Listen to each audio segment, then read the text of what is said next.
next we're going to hear from Matt from Democratic Socialists of America, Chicago's chapter.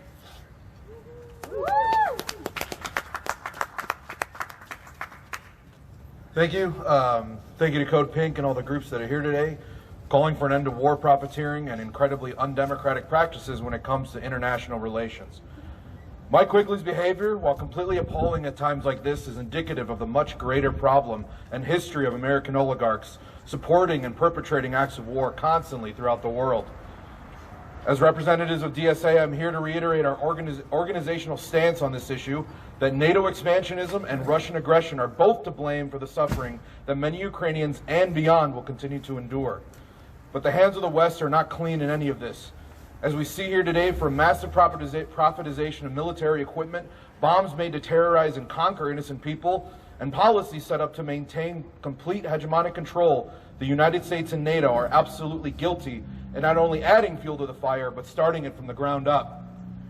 We cannot keep living in this vacuum of a 2016-era news cycle. Russia did this to our elections. Putin is to blame for our problems at home. Our democracy would only be perfect if Putin didn't exist. Where does this leave the people of Russia? How has this messaging helped the people of Ukraine? I would never in a million years ask you to trust Putin. He's a capitalist that is happy to see the end of socialism. And his message of denazification of Ukraine is tempered at best. When have you ever known a capitalist to defeat fascism? But we cannot repeat our mistakes again and again. How is this different than Syria or Afghanistan when we supported the Mujahideen? No, the only answer to this situation is peace.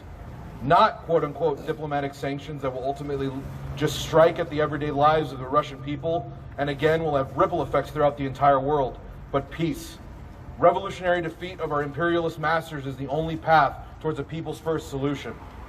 We have also seen over the past few weeks many protests that have emboldened what appear to be the most reckless and extreme voices calling for a massively heightened defense of Ukraine.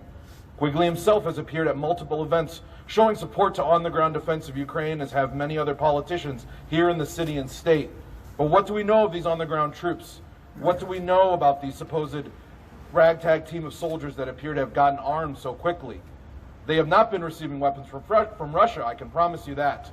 The United States, through their alliance with NATO, is directly funding neo-Nazis on the ground in Ukraine and trying to get the American people to view them as noble defenders of the land. These people will not bring peace to Ukraine even after the fighting is done. And while they may be small in numbers and some want to say their influence is minuscule at best, then why do they speak as though they are doing the bidding of the West? That they are the ones violent enough to carry out the desires of the West. Our leaders have exported our most violent sensibilities while never forgetting their main objective, hegemonic control for capitalist domination.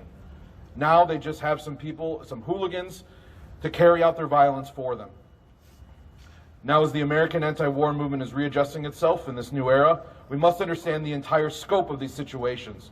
We owe it to ourselves and to the entire world to understand what the situation calls for, and that peace is always an option, oftentimes our only option. That is what so many brave Russian protesters have understood. Those brave protesters have risked arrest and risked government persecution. The only thing that can stop their oligarchical rule is peace. We are here fighting for the same thing. We stand in solidarity with them and struggle with them. If we don't want to see more Ukrainians die at the hands of the war industry, peace must be our only path forward. The United States has always struggled in understanding this. For a country obsessed with war, we have not won one since the beginning of the 20th century. We spend billions on planes that cannot fly and want to send off our children as experiments in global expansion. And we are supposed to trust their judgment?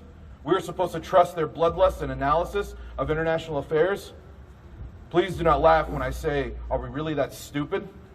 Do they expect us not to catch on eventually? Many of us have.